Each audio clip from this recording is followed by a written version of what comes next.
Hey, this is Pastor Larry here with the last of our look at some of the exception clauses when it comes to prayer that I was unable to have the time to dig into last weekend in my message. We have taken a look at the importance of forgiveness, the importance of compassion, the importance of dealing with our sin, fulfilling our role if we're married as a spouse, particularly husbands, how we treat our wives, that all of those things, when we read all of Scripture, not just the verses about if you have enough faith, you can move a mountain, but we read the rest of Scripture to find out, are there any clarifying statements there? All of these are things that can hinder or actually stop our prayers from being answered. I want to look at one more today, and that is a thing called pride. And pride is one of those words that when we use it in our language today, it's like being confident and all kinds of stuff like that. But there's a very distinct biblical sense of the pride of heart that God doesn't respond to. And it's called haughty eyes in the Old Testament, or in the New Testament, looking down on others. And in the book of Luke, what we've got a story of a couple of people who go up to pray, and one of them is just jacked up life, and he cries out, "God, have mercy upon me, I'm a sinner." And the other is a gentleman with incredible theology, incredible spiritual discipline. When it comes through jumping through all the spiritual hoops, he does it better than anybody else. But his prayer is this: Lord, I thank you that I'm not like this guy. And I thank you that and he talks about how generous he is with his money, how concerned he is and consistent he is with his prayer and all of these things. And then Jesus said, you know what, that man's prayers, what happened to him? They weren't even heard. The one who was all jacked up and cried out, have mercy on me in his humility, his prayers were heard.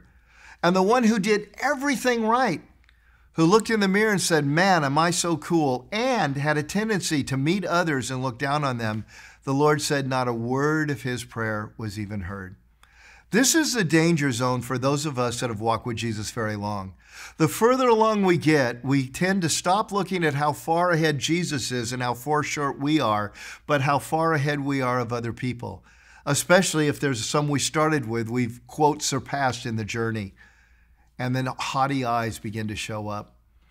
I want to encourage you, if you've been checking off all the boxes and you're feeling like, man, I'm a better Christian than anybody else, how come I'm not getting these answers? That the very thing that you are finding your confidence in might be the very thing that is destroying your prayer life. We come to the Lord with humility because he is God and he is perfect. And all of our righteousness, our best righteousness, is nothing but a filthy rag compared to his holiness.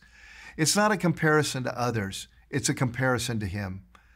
Come to him in humility and prayer, and you will see answers.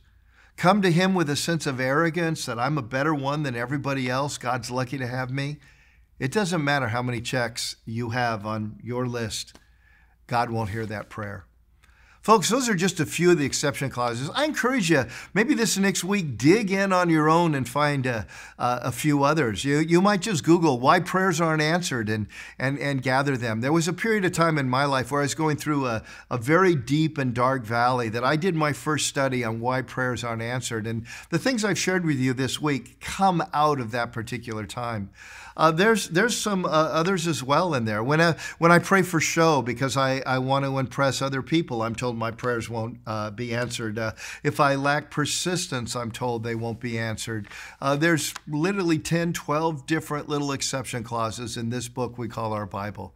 Encourage you to find them. But here's the good news. God is on your side. Never, ever, ever forget this. He's not up there thinking, more, and finally I will answer. He's up there saying, I love to answer. You're my sons. You're my daughters. I'm the good father. And all he's asking us to do is, would you just obey the house rules? Prayer. It can move mountains. Sin. It can keep those mountains from being moved.